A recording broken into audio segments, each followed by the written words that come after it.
What was the reaction like, from NASA when they see this guy who they deemed ineligible and said that they wouldn't look at another application when you came back and you said, I did it, I beat it, fixed myself without a medical procedure? Hmm.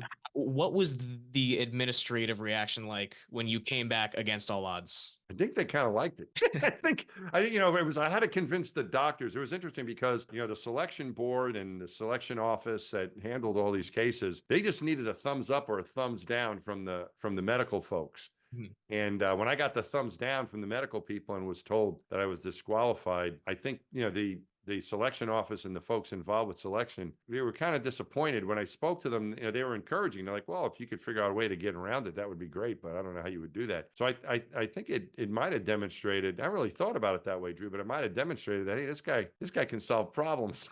Not only that he really wants it, but he was able to figure this one out. That's pretty good. That's harder Yeah, than rocket science. send this man to So space now.